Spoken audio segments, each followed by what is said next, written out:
जय भोलेनाथ। आप सभी भक्तों को आषाढ़ अमावस की ढेर सारी शुभकामनाएं। आज की इस वीडियो में आप सभी सुनेंगे आषाढ़ अमावस की व्रत कथा, साथ में सुनेंगे गणेश जी की व्रत कथा। तो आइए भक्तों, बड़े ही श्रद्धा और प्रसन्नचित मन से इस कथा का श्रवण करें। जय भोलेनाथ। पौराणिक कथा के अनुसार किसी नगर में एक राजा रहता था। राजा की रानी बहुत ही धार्मिक विचारों की थी। राजमहल के ठीक सामने साहूकार की एक हवेली थी। रानी और उस साहूकार की पत्नी की घनिष्ठ मित्रता थी। तभी एक दिन हवेली से साहूकार की पत्नी की रोने की आवाज आई। इस पर रानी ने उससे कारण पूछा। तब राजा ने बताया कि साहूकार का पुत्र मर गया है। रानी ऐसे दुख से वंचित थी, इसलिए वो राजा से एक बार फिर पूछी कि ये दुख क्या होता है। इस पर राजा ने बोला कि जब तुम्हारा बेटा मरेगा तब तुम्हें समझ आएगा। ऐसा सुनकर तुरंत रानी ने अपने बेटे को नीचे फेंक दिया, पर भगवान की कृपा से उसे कुछ नहीं हुआ। रानी ने फिर पूछा कि ये दुख क्या होता है। तब राजा ने रानी को जवाब देते हुए कहा कि जब पड़ोसी राज्य में युद्ध होगा और मैं उस युद्ध में अकेला जाऊंगा, इसके बाद जब तुम मेरे मरने का समाचार सुनोगी तब तुम्हें पता चलेगा। हालांकि रानी अमावस्या व्रत करती थी, जिस वजह से राजा युद्ध जीतकर वापस आ जाते हैं। रानी फिर से सवाल करती है। तब इसके बाद राजा ने कहा कि जब हम गंगा माँ के दर्शन को जाएंगे तब मैं वहाँ गंगा नदी में कूद जाऊंगा, फिर तुम्हें पता चलेगा कि दुख क्या होता है। उधर भगवान शंकर कैलाश पर्वत पर बैठकर सब कुछ देख रहे थे और माता पार्वती से कहते हैं कि आओ, मैं तुम्हें सुखी आत्मा के दर्शन कराता हूँ। इसके बाद भगवान शिव बकरे और माता पार्वती ने बकरी का रूप धारण करके एक बावली के पास घास चरने लगे। रानी ने उस बावली को देखकर कहा कि हम यही विश्राम करेंगे।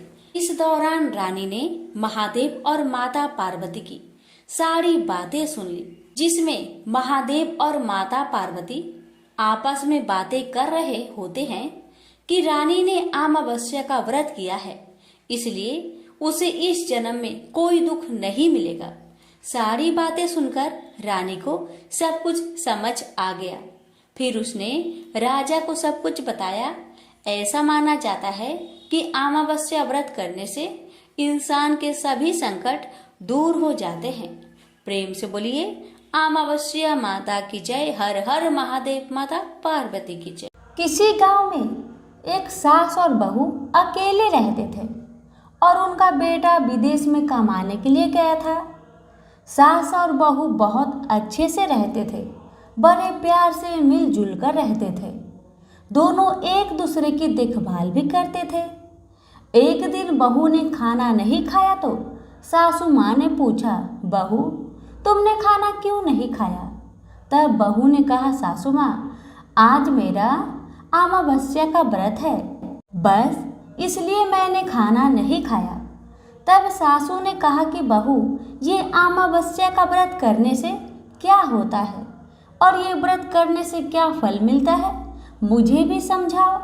तब बहू ने कहा कि सासू माँ अमावस्या का व्रत करने से बहुत पुण्य मिलता है, घर में अन्न धन बना रहता है, सुख शांति रहती है तथा अटल सुहाग मिलता है, और तो और पुत्र की प्राप्ति भी होती है। इस व्रत में प्रत्येक वर्ष अलग अलग खाना खाया जाता है और विष्णु भगवान के मंदिर में चढ़ावा चढ़ाया जाता है या फिर किसी ब्राह्मण को दान दिया जाता है। इस व्रत में पहले साल भर शक्कर, घी और चावल से बना खाना खाया जाता है। पहले साल व्रत पूर्ण होने के बाद 1.25 किलो चावल और 1 कटोरी घी तथा 1 कटोरी शक्कर का दान किसी ब्राह्मण को दिया जाता है। तीसरे साल गुड़, तिल और घी से बने व्यंजन खाने चाहिए। जब तीसरे साल व्रत पूर्ण हो जाए तो आधा किलो तिल, गुड़ तथा 1 कटोरी घी किसी मंदिर में चढ़ाया जाता है या फिर किसी ब्राह्मण को दान दिया जाता है। इसे ही अमावस्या व्रत कहा जाता है। फिर बहू ने कहा कि इस व्रत का अगर संकल्प लेते हैं तो इसे पूरा करना जरूरी होता है या नहीं। अगर पूरा नहीं कर सकते हैं तो सास बहू में झगड़ा और घर में अशांति आती है। बहू ने बताया। तब सासू ने कहा कि मेरी तो उम्र हो गई है, लेकिन तुम यह व्रत करो। और बहू यह व्रत का आरंभ करती है। लेकिन एक दिन बहू ने किसी के कहने पर गेहूं से बनी रोटी खा ली और अमावस्या माता इस बात से नाराज हो गई। जो सास और बहू बहुत ही प्यार से रहती थी, इन दोनों के बीच झगड़े होने लगे। सभी गांव वाले भी हैरान हो गए कि यह सब क्या हो रहा है। सास अपनी बहू को कहने लगी कि तुम जब से हमारे घर में बहू बन के आई हो तब से हमारे घर की लक्ष्मी चली गई है। तुम हमारे लिए शुभ नहीं हो। तब बहू ने कहा कि आपके घर की लक्ष्मी चली गई है तो कहाँ मिलेगी, मुझे बताओ, मैं लक्ष्मी को लेकर आऊंगी। तब सासू ने कहा कि लक्ष्मी तुमको समुद्र के बीच में भगवान विष्णु के पैर दबाते हुए मिलेगी। तब बहू यह कहकर चली जाती है कि अब जब तक मैं लक्ष्मी को लेके ना आऊंगी तब तक इस घर में पैर नहीं रखूंगी। इतना कहकर बहू लक्ष्मी खोज में निकल जाती है।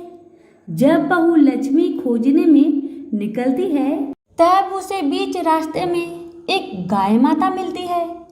वह बहू से पूछती है कि आप कहाँ जा रही हो। तब बहू ने कहा, हे गाय माता, मेरी सासू मुझे कहती है कि मेरे आने से उनके घर की अन्न धन की कमी हो गई है और उनके घर की लक्ष्मी चली गई है, तो मैं लक्ष्मी जी को लेने जा रही हूँ। गाय माता ने कहा, हे बेटी, अगर तुम जा ही रही हो तो भगवान से मेरे बारे में पूछ भी लेना। तब बहू बोलती है कि ठीक है गाय माता, बताओ मैं आपके बारे में भगवान से क्या पूछूंगी। तब गाय माता बोलती है कि मेरा जब भी बछड़ा होता है वह मर जाता है, जिंदा नहीं रहता। तुम भगवान से पूछ लेना कि मेरे साथ ऐसा क्यों हो रहा है, मैंने ऐसा कौन से कर्म किए हैं। तब बहू बोली, गाय माता, मैं आपके बारे में जरूर पूछ लूंगी। यह कहकर बहू आगे बढ़ी। अब आगे चलते ही बहू को एक घोड़ी मिलती है जिसके गले में घंटी बंधी हुई होती है। घोड़ी ने भी कहा कि बेटी, तुम मेरे दुख का निवारण भी भगवान से पूछ लेना। तब बहू ने कहा, जरूर पूछ लूंगी। यह कहकर बहू आगे बढ़ती है। आगे जाते ही बहू को एक अंधा और बहरा बुजुर्ग मिलता है। वह भी बहू से अपनी समस्या भगवान से पूछने के लिए कहता है। तब बहू उसकी समस्या भी भगवान से पूछने का कहकर आगे बढ़ती है। आगे जाते ही बहू को एक बूढ़ी औरत मिलती है जो हाथ और पैर से अपाहिज होती है। वह भी बहू से अपनी समस्या भगवान को पूछने के लिए कहती है। तब बहू उसके समस्या को भी पूछने के लिए तैयार हो जाती है और आगे बढ़ती है। आगे जाते ही बहू थक जाती है और एक आम के पेड़ के नीचे बैठ जाती है। तब आम का पेड़ खुश होकर बहू से पूछता है, बेटी, तुम कहाँ से आई हो और कहाँ जा रही हो। तो तब बहू बताती है वह लक्ष्मी को लेने जा रही है। तब पेड़ भी अपनी समस्या भगवान को पूछने के लिए कहता है कि मेरे पेड़ पर लगे आम खट्टे ही क्यों होते हैं, इस बारे में भगवान को जरूर पूछना। तब बहू उसकी समस्या लेकर आगे बढ़ती है। आगे जाते ही बहू को एक तलाई मिलती है। वह भी बहू को बताती है कि तुम भगवान से पूछना कि मेरी तलाई का पानी इतना मैल क्यों है, कोई भी इसे नहीं पीता है। तब बहू कहती है, जरूर पूछ लूंगी, और कहकर आगे बढ़ती है। बहुत दिनों जंगल में चलते चलते बहू थक जाती है। उसे भूख भी लगी होती है, लेकिन खाने को नहीं मिलने से वह थक जाती है और जंगल में बेहोश हो जाती है और भगवान का चमत्कार देखिए, उसी समय भगवान विष्णु और माता लक्ष्मी वह विचरण करते हुए आते हैं। तब माता लक्ष्मी विष्णु जी से कहती है, हे नाथ, यह आपकी बहुत बड़ी भक्त है, आप इसके दुखों का निवारण करें। तब भगवान विष्णु कहते हैं कि इस संसार में बहुत जीव दुखी है, सभी अपने अपने कर्मों का फल भोग रहे हैं, किस किस के दुख का निवारण मैं करूं। तब माता लक्ष्मी ने विष्णु से विनती की और कहा कि वह भूखी प्यासी है और इसे यहाँ अगर ऐसे ही छोड़ दिया जाए तो जंगली जानवर उसे अपना शिकार बना लेंगे। माता लक्ष्मी की बात सुनकर भगवान विष्णु एक साधु का वेश धारण करते हैं और बहू के पास जाते हैं और उसे होश में लाते हैं। बहू के होश में आते ही साधु वेश में भगवान उससे पूछते हैं कि वह यहाँ क्यों आई है और कहाँ जा रही है। तब बहू पूरी बात बताती है। उसकी बात सुनकर भगवान विष्णु और माता लक्ष्मी प्रकट होते हैं। उनके साथ अमावस्या माता भी प्रकट होती है। बहू उनके चरणों में गिरकर वंदना करती है। अमावस्या माता बहू को कहती है कि बेटी, तूने मेरे व्रत को खंडित किया है, इसी की सजा मिली है, लेकिन तुम्हें अब मैं माफ करती हूँ और तुम घर जाओ। तुम्हारा घर अन्न धन से संपन्न होगा, तुम्हारा घर सुंदर महल में बदल जाएगा और तुम्हारी सभी मनोकामना पूर्ण होगी। यह सब होने के पश्चात बहू रास्ते में जो भी मिला उन सभी के दुखों का निवारण करने के लिए विनती करती है। तब भगवान विष्णु बोलते हैं कि गाय ने कभी अपना दूध किसी को नहीं पिलाया, उस वजह से उसके बछड़े जिंदे नहीं रहते हैं। तुम उसका दूध पी लेना, जिससे उसके बछड़े जिंदा रहने लगेंगे। और घोड़ी पिछले जन्म में आटा पीसने वाली महिला थी, वह किसी को आटा पीस के नहीं देती थी, इसलिए उसके गले में चक्की के पाट बंधे हुए हैं। तुम उसके पाट खोल देना, वह बिल्कुल ठीक हो जाएगी। बुजुर्ग कभी भगवान के मंदिर नहीं गया और ना ही उसने कभी भगवान के भजन सुने, तुम उसको मंदिर ले जाना और दर्शन करवा देना, वह भी ठीक हो जाएगा। बुजुर्ग महिला जो थी उसने कभी भी अपने जवानी में दान पुण्य नहीं किया, इसलिए उसे यह सजा मिली है। तुम उसे दान करवा देना तो उसकी विकलांगना दूर हो जाएगी। उस आम के पेड़ ने कभी किसी बच्चे को अपने आम खाने को नहीं दिए, इसलिए उसके सभी फल खट्टे होते हैं। तुम उस पेड़ का आम खा लेना, फिर उस पेड़ पर मीठे आम आ जाएंगे। तलाई का पानी पिछले जन्म में देवरानी जेठानी थी, वह हमेशा झगड़ती रहती थी, इसलिए उसका पानी मैला है। तुम उसका पानी पी लेना, वह तलाई शुद्ध हो जाएगी। बहू ने भगवान विष्णु, माता लक्ष्मी और अमावस्या माता को नमन करके घर जाने के लिए निकलती है और रास्ते में उसे जो भी मिला उनके सभी समस्या भगवान के कहे अनुसार दूर करती गई। सभी उसे आशीर्वाद देते हैं। घर जाते ही उसका घर एक सुंदर महल में परिवर्तन हो जाता है तथा घर में अन्न धन भरा मिलता है। अब बहू सासू से कहती है कि सासू माँ, आपने सच कहा था, मैं आपके लिए शुभ नहीं हूँ। मेरे जाने से ही आपके घर में लक्ष्मी आई है, अब आप यहाँ रहे, मैं मरने जा रही हूँ। तब सासू ने कहा कि हे बेटी, यह सब तुम्हारे अमावस्या व्रत का फल हमें मिला है, तुम यहाँ पर ही रहोगी, कहीं नहीं जाओगी। और सास बहू खुशी खुशी रहने लगे। एक दिन उसका बेटा भी विदेश से लौट आया और घर में यह सब देखा। तब उसकी माँ ने सब बात उसे बताई। इस तरह वह लोग खुशी खुशी अपना जीवन व्यतीत करने लगे। तो सभी प्रेम से बोलिए, लक्ष्मी नारायण की जय, अमावस्या माता की जय। कथा इस प्रकार है। एक राज्य में एक राजा और एक रानी रहते थे, जिनकी 4 संतानें थीं, 2 लड़के और 2 लड़की। एक लड़की का नाम पूर्णिमा तथा दूसरी लड़की का नाम अमावस्या था। पूर्णिमा घर के कामों में निपुण थी और घर का पूरा काम करती थी और भगवान की पूजा अर्चना भी किया करती थी। और इसके अतिरिक्त वह गौ माता की सेवा भी किया करती थी। और उसकी दूसरी बहन अमावस्या ना ही घर का कोई काम करती थी, ना ही भगवान की पूजा अर्चना करती थी और ना ही गौ माता की सेवा करती थी। पूर्णिमा सर्वगुण संपन्न थी, फिर भी राजा और रानी अपने दोनों बेटों तथा पुत्री अमावस्या को ही प्यार किया करते थे और वह पूर्णिमा से प्यार नहीं करते थे, उसके साथ भेदभाव करते थे। राजा के चारों पुत्र और पुत्री धीरे धीरे बड़े हो रहे थे।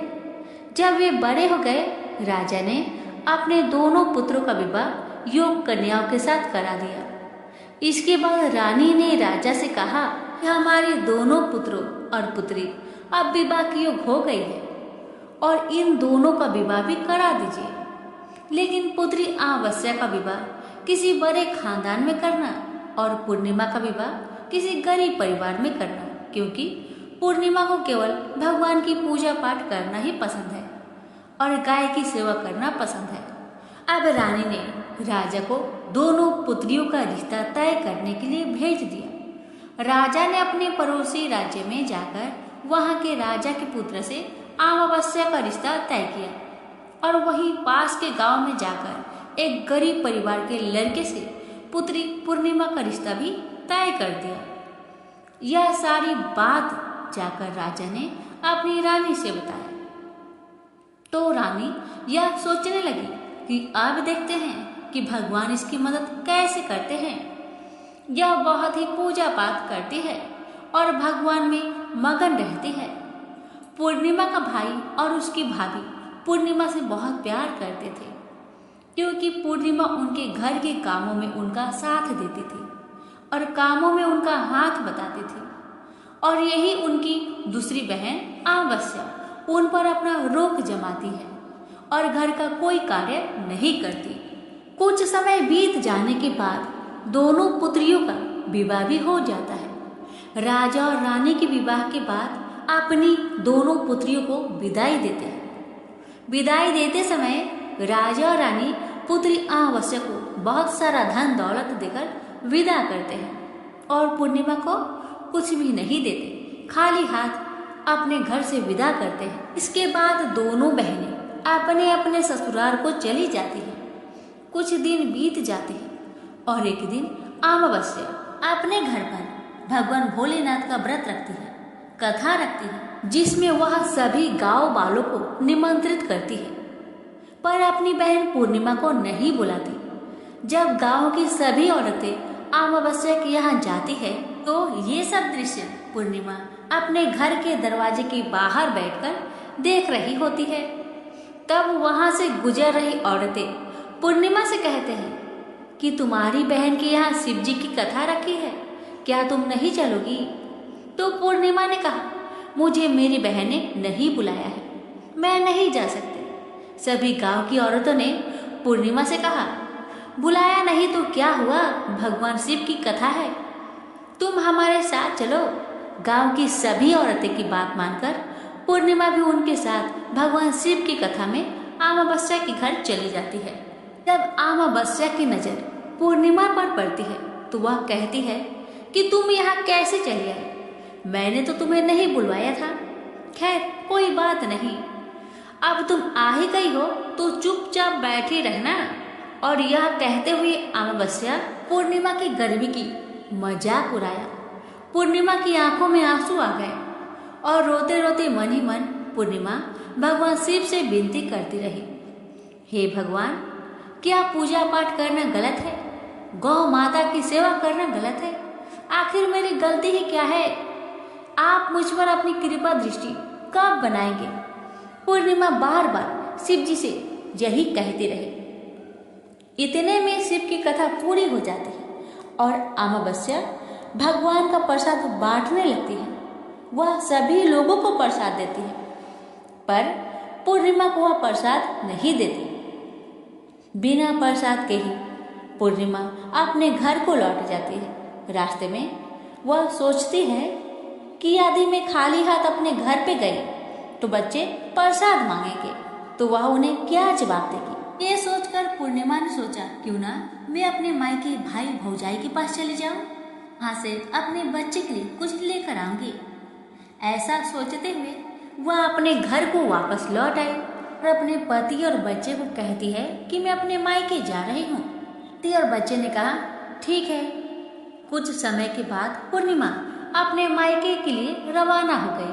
चलते चलते एक चबूतरा आया और उस चबूतरे पर तुलसी जी का पौधा लगा था और उसी चबूतरे के बगल में, तुलसी जी की पौधे के बगल में एक बूढ़ी माई बैठी हुई थी और वह कोई नहीं, साक्षात तुलसी माँ थी। वह पूर्णिमा की परीक्षा लेने के लिए वहां बैठी थी। जब उस बूढ़ी माँ ने पूर्णिमा को देखा तो कहा, बिटिया तुम कौन हो और कहाँ जा रही हो? पूर्णिमा ने अपना परिचय दिया। परिचय देने के बाद बूढ़ी माई पूर्णिमा से कहती है कि यहाँ तुलसी का पौधा सूख रहा है, इसमें थोड़ा पानी डाल दो और इस चबूतरे की साफ सफाई कर दो, जिससे मुझे थोड़ा ठंडक मिलेगी।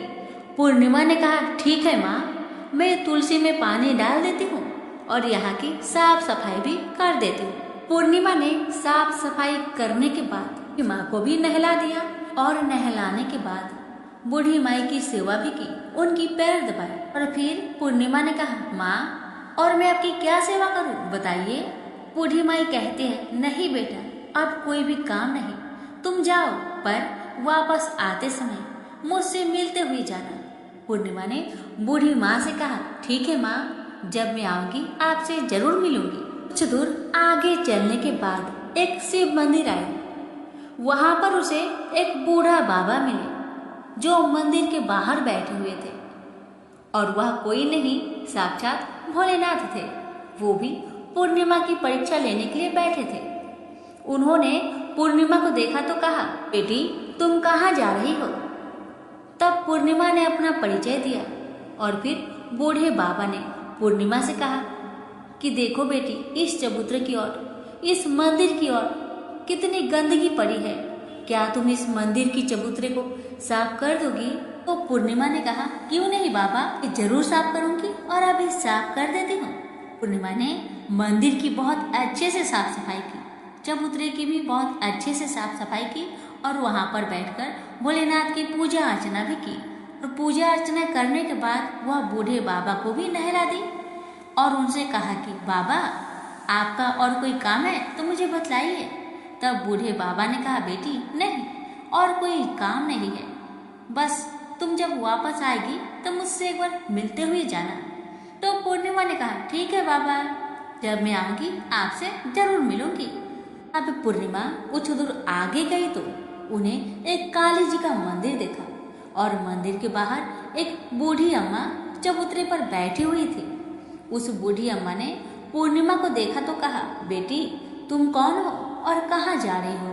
पूर्णिमा ने अपना परिचय बूढ़ी अम्मा को दिया। तब बूढ़ी माँ ने कहा, देखो इस मंदिर में कोई भी पूजा पाठ करने के लिए नहीं आता, इसलिए मंदिर बहुत गंदी हो गई है, क्या तुम इस मंदिर की साफ सफाई कर दोगी?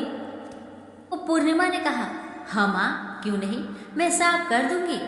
तब पूर्णिमा ने माता जी के मंदिर और चबूतरे की बड़े ही प्यार से साफ सफाई कर देती है और साफ सफाई करने के बाद पूजा पाठ भी करती है और माता जी का श्रृंगार कर देती है और अब उस बूढ़ी माँ को भी नहला देती है और बूढ़ी अम्मा की पैर भी दबाती है और कहती है, माँ और कोई काम है? तब माता जी कहती है, ना बेटा, और कोई काम नहीं है, बस इतना है कि जब तुम अपने मायके से वापस आओगी तो मुझसे एक बार मिलते हुए जाना। तो पूर्णिमा ने कहा, ठीक है माँ, मैं वापस आऊंगी तो जरूर आपसे मिलूंगी। पूर्णिमा आगे बढ़ती गई। आगे चलते चलते एक नदी आई और नदी के पास भी एक बूढ़ी माई बैठी थी और वह बूढ़ी माई और कोई नहीं, वह गंगा मैया थी। तो बूढ़ी माई ने पूर्णिमा से कहा, बेटी तुम कौन हो और कहाँ से आई हो? उसे भी पूर्णिमा ने अपना परिचय दिया। तब बूढ़ी माई ने पूर्णिमा से कहा कि नदी पर स्नान करने तो बहुत लोग आते हैं, लेकिन यहाँ की सफाई कोई नहीं करता, इसलिए तुम इस किनारे पर साफ सफाई कर दो। पूर्णिमा कहती है, ठीक है माँ, मैं अभी साफ सफाई कर देती हूँ और उस बूढ़ी अम्मा के पैर भी दबाती है और कहती है, माँ जी और कोई काम हो तो मुझे बतलाइए। तब बूढ़ी माई कहती है कि नहीं बेटा, अब कोई काम नहीं है, तुम जाओ, लेकिन जब वापस तुम आओगी तो मुझसे मिलकर जरूर जाना। और वह नाव में बैठकर नदी के दूसरे किनारे पर पहुंच जाती है और वहां अपने मायके के घर पहुंच जाती है। वहां पर पूर्णिमा के भाई और भाभी उसे देखकर बहुत खुश हो जाते हैं और वे पूर्णिमा की बहुत खातिरदारी करते हैं, उससे बहुत सारी बातें करते हैं और कहते हैं कि बच्चों को भी साथ क्यों नहीं लेकर आई, बहुत अच्छा लगता अगर तुम लाती तो। अब भैया भाभी और बहन पूर्णिमा मिलकर ढेर सारी बातें करते हैं, नाश्ता पानी करते हैं। उसके बाद पूर्णिमा अपने भाई भाभी से कहती है, भैया भाभी अब मैं ससुराल जाती हूँ। उसकी भाभी ने उसके लिए एक साड़ी दिया, के बच्चे के लिए कुछ कपड़े और खाने पीने की कुछ चीजें भी रख दी और कहा कि तुम बहुत दिनों के बाद आती हो पूर्णिमा, जल्दी जल्दी आया करना। पूर्णिमा की भाभी ने कपड़ों का थैला, खाने का थैला पूर्णिमा के हाथों में दे दिया और कहा, जाओ और जल्दी वापस आना। इसके बाद पूर्णिमा वहां से अपने ससुराल के लिए रवाना हो गए और उस नदी के किनारे पहुंची और नाव में बैठकर दूसरे किनारे पर उतर गई। वहां उतरने के बाद वहां पर उसे वही बूढ़ी माँ मिली जो साक्षात गंगा मैया थी। उस बूढ़ी अम्मा ने पूर्णिमा को एक थैला दिया और कहा कि इसे तुम अपने घर ले जाकर ही खोलना। अब पूर्णिमा के पास 2 थैले हो गए थे। उन्हें लेकर पूर्णिमा वहां से रवाना हुई और कुछ दूर चलने के बाद काली माँ का मंदिर आया। वहां पर काली माँ बूढ़ी माँ के रूप में विराजमान थी। तब बूढ़ी माँ ने कहा, आ गई बेटी पूर्णिमा? तो पूर्णिमा ने कहा, हाँ माँ जी मैं आ गई। तो काली माँ ने उसे भी एक थैला दिया, कहा, बेटी पूर्णिमा इस थैला को अपने घर पर ही जाकर खोलना, उससे पहले मत खोलना। तो पूर्णिमा ने कहा, ठीक है माँ। तो तीनों थैला लेकर पूर्णिमा आगे बढ़ी तो कुछ दूर जाने पर शिव जी का मंदिर आया।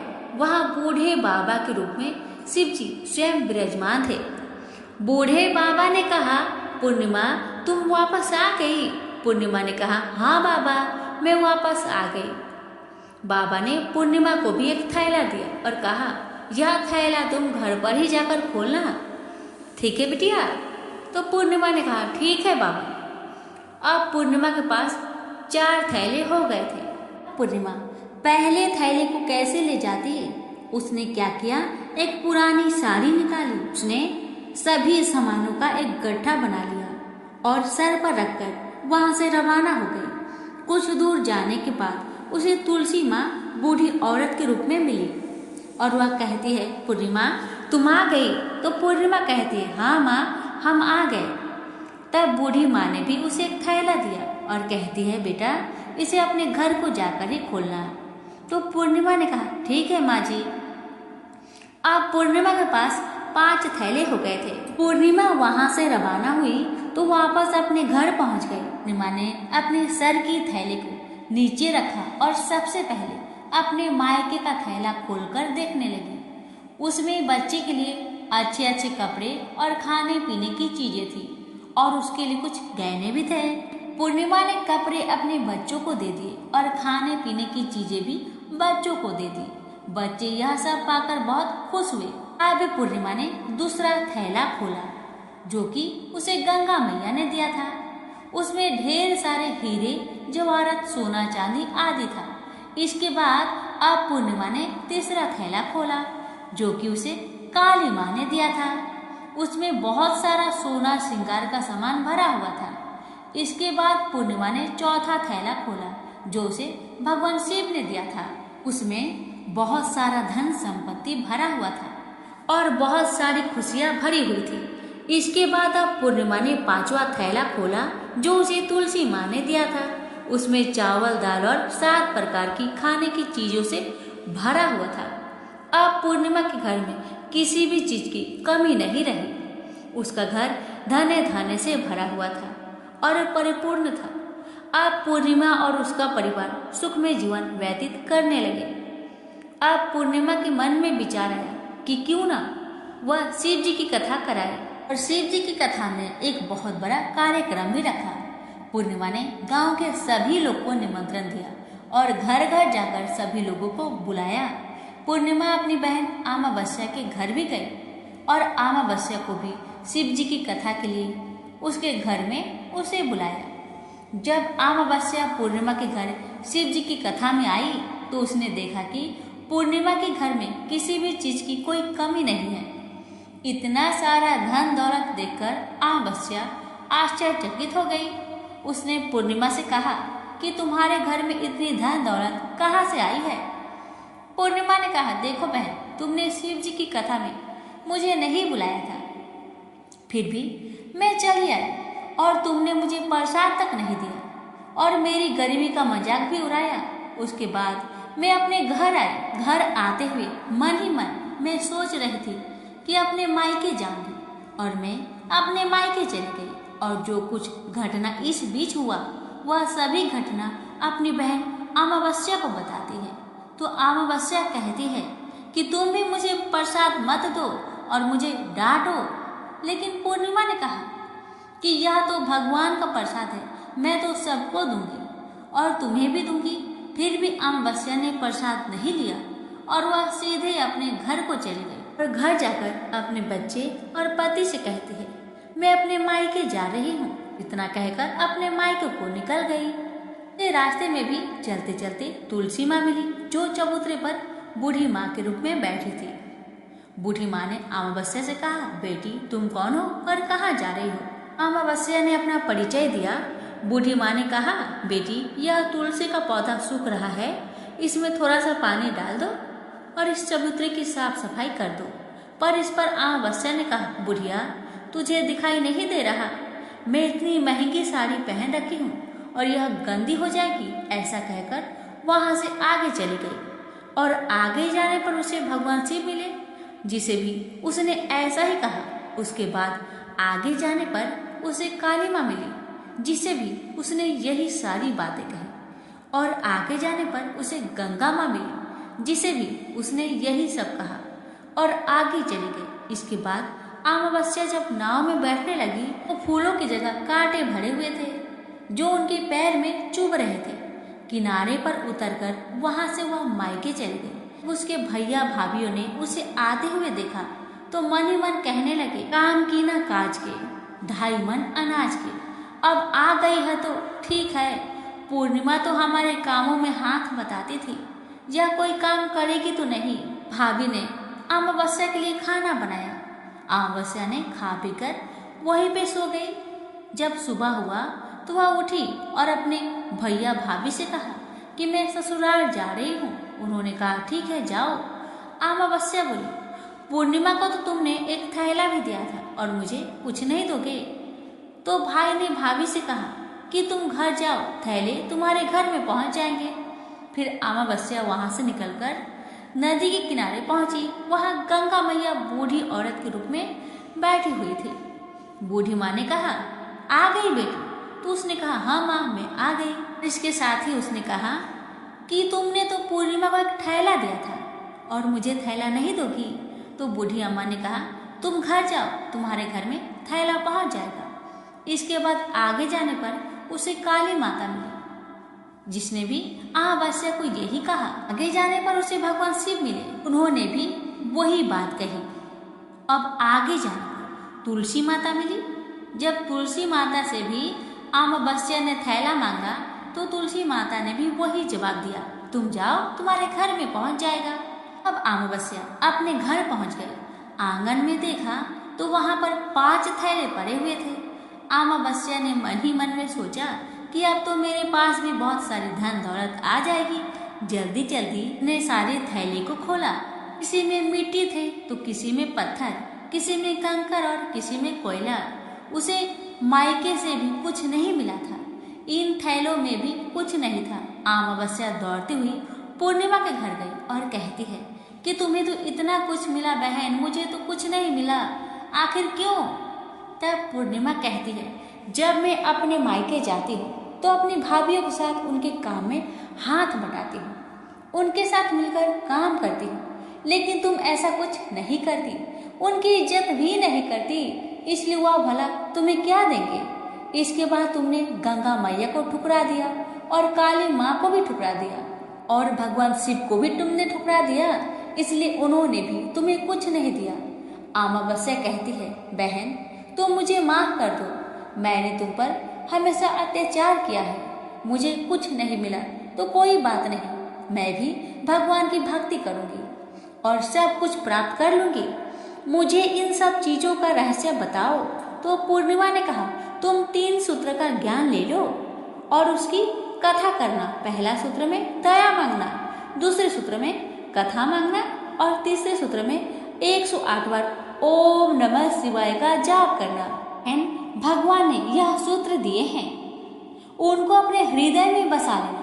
मैंने भी यह 3 सूत्र अपने जीवन में अपनाए थे और सच्चे मन से भगवान की भक्ति पूजा पाठ की थी। फिर भगवान ने मुझे यह सब कुछ दिया और तुम्हारे पास जो कुछ था वह भी समाप्त हो गया। इसके बाद अमावस्या अपने घर गई और भगवान की पूजा पाठ करने लगी और भगवान शिव से उसने माफी मांगी और गौ माता की सेवा भी की और दूसरों की मदद भी करने लगी। नाथ की कृपा से अमावस्या के घर में भी अन्न धन के भंडार भर गए। तो प्रेम से बोलिए उमापति शंकर भगवान की जय।